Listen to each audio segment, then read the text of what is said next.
હૃદયમાં પડી છે કે જેના માટે અનેક પ્રકારના મોટા મોટા પુસ્તકો શું ગ્રંથોની રચના થઈ શકે એટલી પૂજ્ય બાપુની આપણી પાસે સ્મૃતિ છે અને એમની જીવન લીલા એ અનોખી છે, નોખી ભાત પાડનારી છે.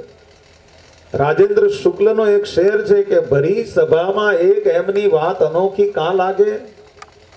હા, કારણ કે શબ્દ એના એ જ, પરંતુ પોત અલગ છે, ભાત અલગ છે. શબ્દ તો એના એ જ છે પણ એનું પોત અલગ છે. નોખું પોત લઈ અને જન્મેલો મનેક આ ધરતી ઉપર આવે, બાળકની જેમ વિહરે અને જ્યારે બાળકની જેમ એનો વિહાર પૂરો થઈ જાય ત્યારે પોતાની માતાને પોતાના હાથ નીચે ઢાંકી અને પોતાની જીવન લીલા સંકેલી લે, એવું કળયુગમાં બહુ જવલ્લે બનતું હોય છે. અને એમાંથી એ ચમત્કારો આજે બને છે સાહેબ. હું વિજ્ઞાનનો વિદ્યાર્થી છું, ચમત્કારમાં માનતો નથી પણ માનવું પડે છે. કારણ કે એ બતાવે છે ને આપણે એને જ્યારે જોઈએ છીએ ત્યારે ખબર પડે છે કે આ માત્ર સંતોની લીલા હોય છે. આપણે તો આપણું શું ગજવું છે. દરિયાના કાંઠા ઉપરથી માત્ર શંખલા અને છીપલા આપણે વીણ્યા છે, આખો દરિયો બાકી છે કોઈને વીણવો હોય તો. એટલું મોટું રહસ્ય છે આના જીવનમાં. સંતોના જીવનના રહસ્ય કઈ ઓછા નથી હોતા. ત્યારે એવી ક્ષણે આજે એમને સંભાળવાનો, એમને યાદ કરવાનો, એને સ્નેહ અર્પણ કરવાનો, એને ભાવ અર્પણ કરવાનો સમય છે. ત્યારે આપણે સૌ એમાં જોડાઈએ. એ પહેલા પૂજ્ય બાપુની જીવન જરમરની 2-5 ટૂંકી વાતો આપને કરી દઉં, જેથી જે મહેમાનો છે એને પણ ખ્યાલ આવે અને જે એની સાથે જોડાયેલા છે એને વિશેષ આનંદ થાય. બાપુ બ્રાહ્મણ કુળનું શરીર છે. સંતોને તો પછી જ્ઞાતિ જાતિ જેવું કશું હોતું નથી, પણ એમનું શરીર બ્રાહ્મણનું છે. અને ભગુડાના જ ભટ્ટ પરિવારમાં એ ઉદયનો ઉદય થયો છે. એમણે આમ તો એમની 7 પેઢીને તારી દીધી એમ પણ આપણે કહી શકીએ. ત્યારબાદ આ બધી વાતો કરવા જેવી નથી પણ આપને કરી દઉં કે પૂજ્ય બાપુએ અભ્યાસ પૂરો કર્યો, નિષ્ફળ ગયા એટલા માટે એણે આ સંતત્વ સ્વીકાર્યું કે એને કોઈ આશ્રમ કરવા માટે, કોઈ શિષ્ય સ્થાપવા માટે આ સંતત્વ સ્વીકાર્યું, એવું કશું છે નહીં.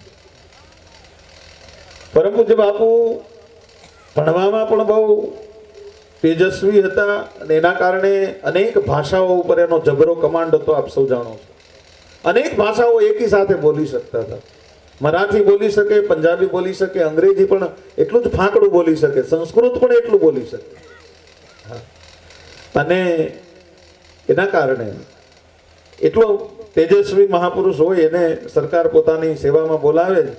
અને એવા સમયે અત્યારે જેમ કહેવાય કે PWDના સિનિયર ઓફિસર અત્યારે એક દિવસના એની કમાણી લગભગ 2.5 થી 3 લાખ રૂપિયા હોય. એને સરકાર ગાડી આપે, એને સરકાર બંગલો આપે, બધું જ આપે. એ બધું જ બાપુએ પ્રાપ્ત કરી લીધું હતું, નિષ્ફળ નથી.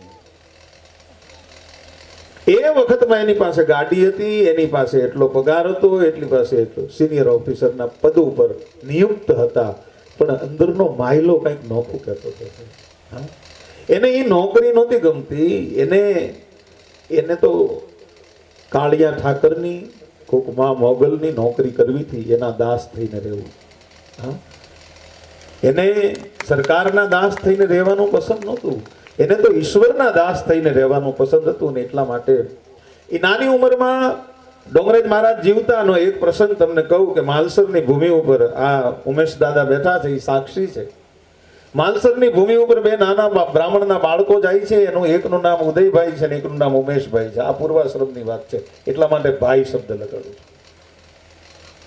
અને ડોંગરેજ મહારાજ છે એટલી બધી મોટી મેદનીમાંથી એમને બોલાવી અને એને શાલ અને માળા અર્પણ કરે છે કે આ સંત જન્મેલો છે, આ સંત થવાનો છે. એટલે મહાપુરુષોની દ્રષ્ટિ હોય છે સાહેબ. એ મહાપુરુષોની દ્રષ્ટિથી મહાપુરુષને ઓળખી લેતા હોય છે. આપણી જેવાનું કઈ ગજુ હોતું નથી એમાં.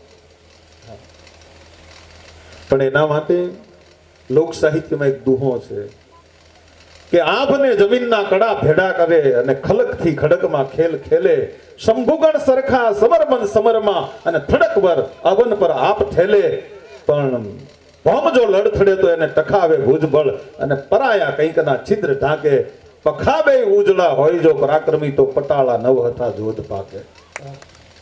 એના માટે રામને નોતરું દેવા બનોને કોક કૌશલ્ય. કૃષ્ણના મોઢામાં બ્રહ્માંડ તો છે જ, પણ એને જોવા માટે યશોદાની જ આંખ જોવે, બીજી આંખ ન ચાલે. એવી એમને માં મળી અને એના કોઠામાં પરમ પૂજ્ય બાપુ છે, એમણે એનું પિંડ બંધાયું. એવડી મોટી નોકરી ચાલુ છતાં નોકરી છોડી અને ડાકોરમાં રણછોડરાયની હામાં બેસી જાય. અહીંયા એના સાહેબો ગોત્યા કરે, પણ જે મનસુખરામ માસ્તરનો પ્રસંગ છે એવા પ્રસંગો બાપુના જીવનમાં અવારનવાર બન્યા. ક્યારેક નિરાતે એની વાતો પણ થાય એવી છે. અહીંયા એની હાજરી રણછોડરાયના મંદિરમાં બોલતી હોય ને અહીંયા એની હાજરી છે, એની જગ્યાએ કોઈક બીજો આવી અને બેઠો. અને બધામાં સફળ રહ્યા પછી એને એમ થયું કે જો ઈશ્વરને ઘડીએ ઘડીએ મારા માટે થઈને એટલી તકલીફ લેવી પડતી હોય તો આ નોકરી ન કરાય હોય. એમણે છોડી અને કાયમ માટે નર્મદા કિનારાના સંત કૃષ્ણ ચૈતન્ય મહારાજનું શરણ સ્વીકાર્યું. કૃષ્ણ ચૈતન્ય મહારાજનું શરણ સ્વીકાર્યા પછી એમણે ત્યાંથી ભ્રમણ કરતા કરતા એ ત્યારે શ્વેત વસ્ત્રોમાં અહીંયા પણ પધારેલા. એ સમયમાં આપ સૌ જાણતા હશો, બોરડીમાં હરેશ્વરીબેન દવેની કથા હતી અને એ સમય બાપુનો એ ભ્રમણકાળ હતો. અને એ સમયમાં પૂજ્ય બાપુ અહીંયા પધારેલા પહેલી વાર. અને પછી એમને એમ થયું કે શાસ્ત્ર ભણ્યા સિવાય ખોટું છે, અને એટલા માટે બિલખા જઈ અને શ્રીમન નથુરામ શર્મા, કે જેનું નામ આજે પણ પૂરા ભાવથી આ જગત લે છે, એવા મહાપુરુષ શ્રીમન નથુરામ શર્માનું શિષ્યત્વ સ્વીકાર્યું. એ એમના વિદ્યાગુરુ હતા, એમના વેદ ગુરુ હતા. સંન્યાસ તો નર્મદા કિનારે લઈ લીધો છે, પણ એમના વિદ્યાગુરુ છે. અને પછી બધી રીતે પારંગત થઈ અને આ ભૂમિને કંઈક સારી કરવા, ભૂમિમાં કંઈક જે કંઈ રત્નો છૂપ્યા છે એની લોકોને પહેચાન કરાવવા, આ સમસ્ત જગતનું કલ્યાણ કરવા માટે બહુ ભ્રમણ કર્યું. પૂજ્ય બાપુએ મને વાત કરી કે મારા ભ્રમણની વિશે બહુ મોટું પુસ્તક લખવું હોય તો થાય, એટલા બધા મારા અનુભવો છે. અને ત્યારે મેં એમને વાત કરી, બાપુ તમે ખાલી બોલી જાઓ, અમે રેકોર્ડ કરી લઈએ અને પછી અમે પુસ્તક પ્રગટ કરશું, તમારે કાંઈ લખવું નથી. પણ ઈશ્વર ઈચ્છા હશે, એના અનુભવો એની સાથે જ એને રાખવા હશે. પણ અનેક અનુભવો એના, અનેક ઘણીવાર આપણને ચમત્કાર લાગે એવા પણ અનુભવો. અને પછી કસાણની ધરતી ઉપર કૈલાસ આશ્રમ એના જ બાપ દાદાની જમીનમાં એમણે કર્યું. કોઈ સરકારી જમીન કે કોઈ ગૌચર વાળીને નહીં, એના જ બાપ દાદાની જમીન, એની પોતાની માલિકીની જમીન, એમાં એણે કૈલાસ ધામ, આનંદ આશ્રમ, રામ મઢી, આ વસ્તુ તો એ બોલતા કર્યો. અને ત્યાં પરમ પૂજ્ય અહીંયા બિપિન દાદા બેઠા છે, સંતો બધા છે, ઘણા બધા સુંદર કાર્યક્રમો બધા આજુબાજુના તમામ ગામોના સહકારથી થયા. એમાં ભગુડા મોખતે હોય, પણ ગૌરીબેન રામપ્રસાદી વક્તા હતા, એની 2 કથા બાપુ થઈ ત્યાં. એકવાર બહુ ભવ્યાતિ ભવ્ય તુલસી વિવાહનો કાર્યક્રમ પણ થયો અને બધું રંગાઈ ગયેલું છે. હા, ધજા ચડાવવાના, ખાલી મઢીની ઉપર ધજા ચડાવવાના 1-1 લાખ રૂપિયાના બોલ થાય એવું, એવા ગામ બધા આજુબાજુના 10 ગામ એમાં રંગાઈ ગયેલા. છેલ્લે એ કહેતા કે મેં બહુ બધાએ મને ખૂબ માન આપ્યું ને મેં ખૂબ બધાનું સન્માન સ્વીકાર્યું છે. મને ઘણીવાર કહેતા, હવે તારો વારો છે, હવે મારું સન્માન સ્વીકારવાનું બંધ થઈ ગયું, હવે મારે બસ મારી મઢી ભલી. અને સત્સંગ પ્રેમી જીવ હતા. અને એ પછી આપ સૌ જાણો છો, થોડો વખત આ માંગલમાના સાનિધ્યમાં પણ એમણે વિતાવ્યો, થોડો વખત નળેશ્વર પણ વિતાવ્યો. અને પછી અહીંયા સ્થિર આ રામમઢી કાળોદરી અને બગડને કાંઠે આ સુંદર ભૂમિમાં મહારાજ કૃષ્ણ દ્રષ્ટ મહાકાય કલ્પાંત દહનોપમ ભૈરવાય નમસ્તુભ્યમ મનુજ્ઞા દાતુ મરહસી. મહારાજ ભૈરવના સાનિધ્યમાં સાત જે છે માતાજી એના ત્રિશૂળ કરી એક એક પાણા ઉપર ગણપતિને બેસાડી અને જે કઈ શ્રી વિદ્યાનો નિયમ છે ગુરુ ગણપતિ ભૈરવનો, એ બધા જ નિયમોનું વેદોક્ત રીતે પાલન કરીને એને સુંદર મજાની એક જગ્યા બનાવી. એક મનમાં ભાવ હતો કે માને મારે હાંચવી લેવા છે, બસ ઈ ભાવ લઈ અને એનું જીવન ચાલતું થયું. એનો અવતાર કાર્ય તો ક્યારનું પૂરું થઈ ગયું, પણ એક મનમાં ભાવ એ જ હતો કે મારી માં ને મારે સાચવી લેવા છે. એ ભાવ પૂરો થાય એટલે પૂજ્ય બાપુ છે એમને પોતાનું શરીર છોડી દેવાનું હતું, એ નક્કી હતું. આજે એ માની સ્મૃતિને નમન છે કે જેના માટે દીકરો રોકાણો હોય. જ્યારે તમને ખબર છે ભાગવતની કથા છે કે જ્યારે ઉતાનપાદની બે રાણી હતી, એમાં એકનું નામ સુનીતિ, એકનું નામ સુરુચિ હતું. પણ નીતિનો દીકરો ધ્રુવ હતો, રુચિનો દીકરો ઉત્તમ હતો. અને ધ્રુવ કુમારને જ્યારે મેણું માર્યું રુચિએ કે તારે કાયમ સનાતન ખોળો પ્રાપ્ત કરવો હોય તો મારા પેટે જન્મ લેવો પડે. અને એ જ રડતો રડતો 5 વર્ષનો બાળક છે પોતાની માં નીતિની પાસે આવીને કહે છે, માં સનાતન ખોળો. અને ત્યારે એની માં કહે છે કે બેટા એક સનાતન ખોળો છે જે કોઈને જાકારો દેતો નથી, એ પરમેશ્વરનો ખોળો છે. બાકી બીજા ખોળા તો બધા સ્વાર્થના ખોળા છે. પણ માં જગદંબાનો પરમેશ્વરનો ખોળો ખોળલે ખેલવા બાળને માવડી આજ તરછોડીમાં જોગ પાયા. એક ખોળો કોઈ દિવસ કોઈને જાકારો દેતો નથી. અને એ ખોળો પકડ્યો. તમને બધાને ખબર છે કે પંચમે માસનું પ્રાપ્તે જીત શ્વાસો નૃપાત્મજ. 5 મહિનામાં એ બાળકે ભગવાનને પ્રાપ્ત કરી લીધો. એક યમુનાના કિનારે અને એક ગંગાના ઘાટ ઉપર સ્વર્ગાશ્રમમાં એમણે 2 તપ કર્યા. પણ મૃત્યુ તો પગે પડતું આવ્યું. પધારો પૂજ્ય બાપુ, માતાજી પધારો. ઓમરામ બાપુ, શાંતિ સ્વામી પધારો. મંચ ઉપર આસીન થઈ જાઓ. બાપુ પધારો, આવો પધારો માતાજી.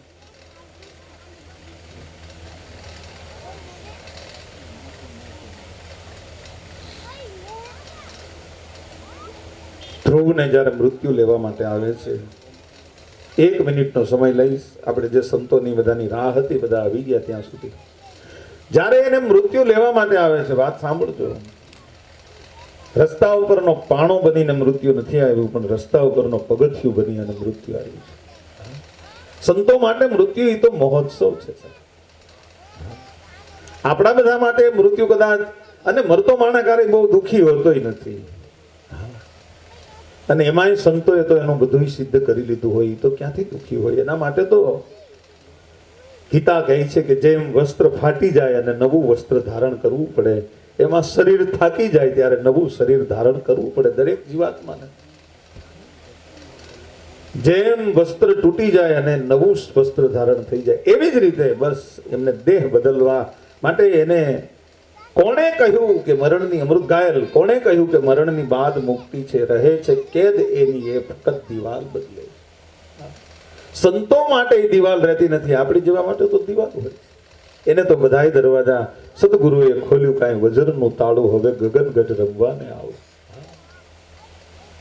અને એ જ ધ્રુવ કુમારને જ્યારે મૃત્યુ લેવા માટે આવ્યું અને ભગવાનનું પુષ્પક વિમાન જ્યારે કીધું કે આ બેસી જાઓ નંદ અને સુનંદ નામના પાર્ષદો, ત્યારે ધ્રુવ કહે છે ભાગવતમાં, સાંભળજો વાતને, કે હું નહીં આવું તમારી સાથે. હે નંદ સુનંદ, ભલે મને તમે વૈકુંઠમાં લઈ જાઓ પણ હું નહીં આવું.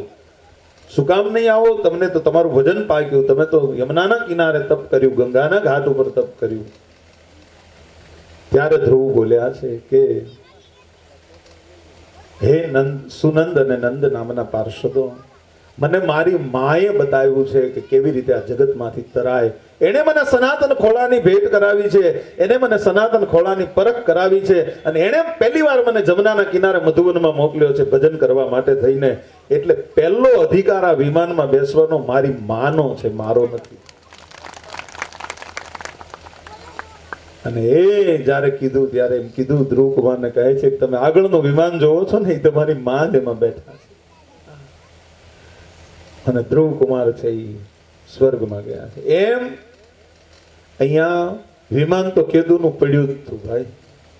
હા, એક વિમાન તો કેદુનું અહીંયા પડ્યું હતું, પણ એક વિમાનની વાટ હતી ખાલી.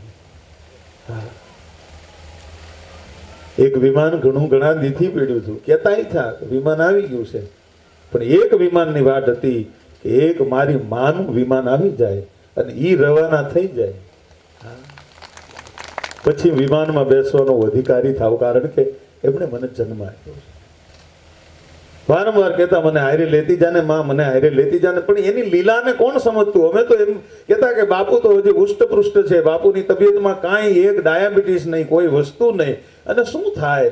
પણ એની લીલાને કોઈ સમજી ન શક્યું. એમણે તો આપ સૌ જાણો છો કે પૂજ્ય બાલુમાના અવસાન પછી એની હાથે પાણી પીધું નથી, એની મેળે એને પાણી પીધું નથી સાહેબ, કે લાવો હું પાણી પી લઉં, કંઈક ખાઈ લઉં, કોઈ વસ્તુ કર્યું. એ જ્યારે અગ્નિદાહ આપી અને પછી જ્યારે એને આઘાત લાગ્યો, એ આઘાતમાં પડ્યા. 21 દિવસ ભક્તોની શ્રદ્ધા હતી, મહેનત કરી, પણ હા કહેવા દો કે ભક્તો હારી ગયા અને બાપુ જીતી ગયા. બધાય ભક્તોએ ખૂબ મહેનત કરી છે, ખૂબ બધાએ મહેનત કરી, પણ એ બધાએ હારી ગયા. ડોક્ટરોને ખબર જ નહોતી પડતી કયો રોગ છે, આ તો ખોટા નામ હતા ભાઈ. બાકી અહીંયા રહેવા વાળા છે ને બધાને ખબર છે. ડોક્ટરો એ બધી બાજુથી બધા કરી નાખ્યા, પડે એને કઈ ખબર, એને કઈ હળે જ પૂછી નહીં.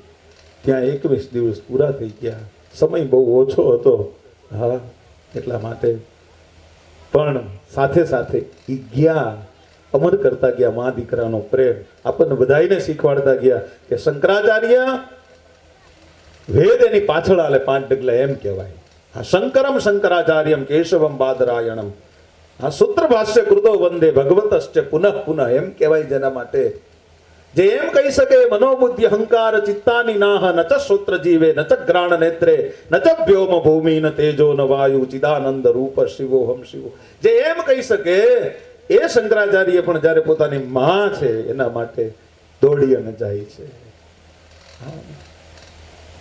એટલી ઊંચી કક્ષાએ પહોંચ્યા પછી પણ એનો માતૃ પ્રેમ છે. આ તો જે સમજી કે એની વાતું છે સાહેબ, આ તો બધી સમજણના ઘરની વાતું છે કે એને એની માનો પ્રેમ એટલો બધો. હરીને મળી નહીં માં તેદી પરમેહર પશુ થયો, અને પછી જાયો જશોદા તણો ઈ કાન કહેવાનો કાગડા. હરીને મળી નહીં માં, એને પણ માં જોવે છે, એને પણ માતૃ પ્રેમ. જગન્નાથ પોતે કહે છે હું અનાથ છું, અજન્માનો લોકા કિમ વય ભવંતોપી જગતા મધિષ્ઠાતારમ કી ભવ વિધિરના દત્ય ભવતી, એ પણ કહે છે. ત્યારે અહીંયા માં અને દીકરા બંનેનો સાથે સાથે મહિમા ગવાણો છે. આ ભૂમિ છે એ ભૃગુ ઋષિની ભૂમિ છે. આ ટીંબો ભગુડાનો ટીંબો છે એ ભૃગુ ઋષિનો ટીંબો છે. આ ભૂમિ છે એ પહેલેથી ગાયના ગોબર અને ગાયના ગૌમૂત્રથી પવિત્ર થયેલી ભૂમિ છે. કારણ કે અહીંયા આહીરોની વસ્તી છે અને ભગવાન કૃષ્ણ છે એ જ્યાં ગાય હોય ત્યાં પધારે છે, અને ખૂબ એમને સ્નેહ હતો સૌ યાદવો પ્રત્યે પણ. એટલા માટે એમણે આ ભૂમિને સ્વીકારી અને આ ભૂમિમાં નિવાસ કરેલો. ગયા ખરા, પણ આપણને કેટલી શિખામણ મૌન રૂપે એક સાથે આપતા ગયા. માતૃપ્રેમ શીખવાડતા ગયા, કેવી રીતે શરીરને છોડી દેવાય. સંતો ભાગવતમાં તો વર્ણન આવે કે કેવી રીતે પરીક્ષિત તારે શરીરને છોડવું. હા, પગની પાનીથી મૂલાધાર ચક્રને દબાવી 5 પ્રાણને ઉપર ચડાવી અને અનાહતમાં લાવી, ત્યાંથી આગના ચક્રમાં લાવી, અને 2 ઘડી માટે 9 દરવાજા બંધ કરો અને દરવાજો 10મો ખુલી જાય અને પોતાનું શરીર છે સૂક્ષ્મણાના જ્યોતિર્મય માર્ગે છે એ નીકળી જાય. આનું વર્ણન ભાગવત કરે, પણ જોયું અહીંયા, વર્ણન સાંભળ્યા પણ જોઈ લીધું અહીંયા કે કેવી રીતે છોડાય, કેવી રીતે છૂટે. અને એટલા માટે થઈ આજે બધા પધાર્યા છે ત્યારે એક એક સંતોને આપણે વાત કરવી છે. બધા સંતો પોતપોતાની બાહનીમાં પોતપોતાની સાધના, બધા સાધનાથી ભરેલા મહાપુરુષો છે. મેં સૌથી પહેલા પરિચય એટલા માટે આપી દીધો કે બે અન્ય કોઈને કાંઈ બોલવું હોય તો ખ્યાલ આવે કેવી રીતે. એક ચારણ કવિનું પદ છે કે મુક્તિની જુગતી મારા ગુરુએ બતાવી રે, અને ધીરે રે મારે સમર્થ થાવું રે, હરિના ભજન માટે હેમાલે ન જાવું, હેમાલે ન જાવું, હૈયું હેમાલો બનાવું રે, હરિના ભજનને માટે હેમાલે ન જાવું. એવા હિમાલયની ગોદ જેવો સંત આપણને જ્યારે મળ્યો છે ત્યારે સૌથી પહેલા હું વિનંતી કરીશ આ સત્સંગ સભામાં, સ્મરણ સભામાં ઉપસ્થિત એવા પરમ પૂજ્ય બિપિનભાઈ જોશીને કે પોતાના સ્મરણો વાગોળશે.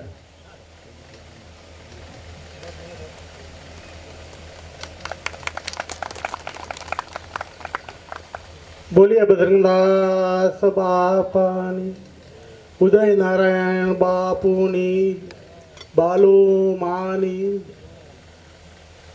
આજની આ સંત સભામાં ઉપસ્થિત તમામ સંતો, પરમ પૂજ્ય ઓમ રામદેવ બાપુ, પૂજ્ય હિરેનભાઈ, ભાવનગરથી પધારેલ સ્વામીશ્રી, મારા સહજાઈ ઉમેશભાઈ, ઉદયનારાયણ બાપુના તમામ શિષ્યગણ, ભાઈઓ તથા બહેનો,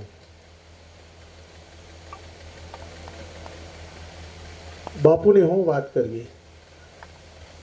ઉદય બાપુ, ઉમેશભાઈ ને હું સહજાઈ ગુંદાણામાં 5મા ધોરણમાં સાથે ભણતા. ખરેખર હિરેનભાઈએ ખૂબ જ બાપુનો પરિચય આપ્યો, પણ બાપુ તો મને એમ થાય કે જન્મના સંસ્કાર એના સંતોના હતા. જ્યારે કસાણથી અપડાઉન કરી ઉમેશભાઈ અને ઉદય બાપુ જ્યારે આવતા, ભાઈ શ્રી ઉમેશભાઈને પણ મારા ખાસ વંદન. જ્યારે ક્લાસમાં અમે ઉદય બાપુ પાસે ભજન ગૌરાવતા, 4 થી એના તમને એવા સંસ્કાર. બાપુના ઘરની બાજુમાં રામજી મંદિર, અને એ વાત કરે મને કે માતા ભજન ગાતા હોય હું સાંભળું અને મને બહુ મજા આવે. બાપુ અહીંયા પધાર્યા, ગોદાવરી માતાને એને ખૂબ ભજન સાંભળ્યા અને ત્યાંથી પણ એને પ્રેરણા લીધી હોય. અને જ્યારે મેં એને ભજન કરાવતા નાની નાની ઠીકરીના મંજીરા બનાવ્યો બાપુ. પહેલાના જુગ તો કેવા એમ કરી ભજન ગાય. 4 થી લઈને આજ સુધીનો બાપુનો નાતો, પણ બાપુને અમે ઓળખી ન હોય. પછી ઘણા વર્ષે સાધુ બનીને જ્યારે કસાણ આવ્યા અને ત્યારે મારી ઘરે પધાર્યા, ત્યારે ખબર પડી કે આ તો મહાન વિદ્વાન, અને જેને વંદન કરે, સાધુ તો ઘણા હોય પણ વંદન કરવા યોગ્ય એવું મહાન પાત્ર એવા ઉદય બાપુ જ્યારે અમને મળ્યા, ખૂબ એને અમે ધન્યતા અનુભવતા. ખૂબ જ મને એને માન સન્માન આપ્યું. એ સમયમાં કસાણમાં આશ્રમ બનાવ્યો અને મારા ગામના બધા સ્નેહીઓ મને કહે આપણે એક રામકથા કરીએ ગામમાં. અને અહીંયા સથરાની અંદર ત્યાં કથા ગૌરીબેન રામપ્રસાદીની કથા હાલે. મને કે ગૌરીબેન બહુ સારી કથા વાંચે, રામકથા, અને આપણે એનું મુહૂર્ત લાવ્યું. અરે મેં તો ગૌરીબેનની કથા આપણે કસાણમાં કરીએ, ઉદય બાપુના આશ્રમમાં. પણ મને કે આપણું ગામ મૂકીને મેં કીધું હા, ત્યાં મેં કીધું ભગુડા કથાને ગુંદડા બધા સેવા કરશે અને બહુ સફળતા મળશે. મને કે એમ? મેં કીધું હા. ઉદય બાપુને કહેવાય અમે એને સથરાઈ ગયા, ખાકી બાપુના આશ્રમમાં કથા સાંભળી, મુહૂર્ત લીધું અને ખૂબ સારી રીતે સફળતાપૂર્વક સારી કથા થઈ. ભગુડાએ કસાણે ને ગુંદાણાએ બધાએ ખૂબ લાભ લીધો અને ખૂબ જ તમને કહું ભવ્યતા અનુભવી અને ખૂબ જ સફળતા મળી. 4 થી લઈ અને બાપુએ તો મને ખૂબ સ્નેહ આપ્યો, ખૂબ માન આપ્યું. એ સંત હોવા છતાં પણ મને એમ કે મારી બાજુમાં વિવાય આવા સંત, એની ઉદારતા કેવી. અને છેલ્લા દિવસોમાં હિરણભાઈ અમે સંપર્કમાં બાપુના અમે ખબર પૂછીએ, ચારે બાપુની વાત કરે, તમને તો ભાઈ ફોન કરીએ અને પણ હવે તમને કહું આપણી બધામાં આપણે એવા કંભાજ કે આવા સંત આપણી વચ્ચેથી વયા ગયા. ખરેખર ઉદય બાપુ જેવા સાધુ, એવા પ્રમાણિક અને એવા વિદ્વાન સંત આપણને મળે નહીં. એને લગભગ 30 વર્ષ 35 વર્ષ થઈ ગયા હશે દીક્ષા લીધીને, પણ કોઈ દી એને લાંબો હાથ નથી કર્યો, કોઈ પાસે એક પૈસો નથી માગ્યો. અરે બાપુને પૈસા અડવાનો પણ નિયમ હતું, અડતા નહીં. અમે કીધું બાપુ લ્યો, કે ના આવા તમને કોઈ જાણે પૈસાની પણ એને પડી નહોતી. છેલ્લે 5 વર્ષ પહેલા ઉદય બાપુ અને એના સેવકો મારી પાસે આવ્યો. મને કે આશ્રમ કરવો છે. મેં કીધું હાલો બાપુ, ક્યાં કરવો છે? કે ધરાય. મેં કીધું હાલો તમારે સ્થિર થવું હોય તો આશ્રમ કરીએ, રહેવું પડશે, હવે ભ્રમણ ઓછો કરવું પડશે. કે ના મને કે મારી ઈચ્છા એવી છે. એ ધરાયની બદલે પાછો એને ભગુડા પસંદ કર્યું. ધરાયની વાત મને કરી હતી ભાઈ હિરેનભાઈ. મને કે આપણે આ ધરાઈમાં થઈ જાય, તમે કયો ત્યાં થઈ જાય. પણ મારા કંભાગ્ય એવા કે છેલ્લે બાપુની હું સેવા ન કરી ગયો અને હું હાજરી ન આપી ગયો, એનો મને અફસોસ છે. ઉદયનારાયણ જેવા સાધુ આપણી વચ્ચે થઈ ગયા ત્યારે આપણને એનું ખૂબ જ દુઃખ છે. પ્રભુને આપણે પ્રાર્થના કરીએ કે બાપુને આમ તો સદગતિ જ મળી હોય પણ એને સારી ગતિ મળે, એવી પ્રાર્થના સાથે વિરમું છું. જય. આભાર બિપિન દાદા. બિપિન દાદાએ પોતાની વાત, સોરી ભાઈ, પણ મને એક ખૂબ જ મને ગૌરવ થાય છે કે કોરોના મહામારીમાં પણ એવા ભયંકર રોગમાં ઉદય બાપુને સાથે રહી અને જેને સેવા કરી છે એવાને બધાને ખૂબ ખૂબ ધન્યવાદ હશે.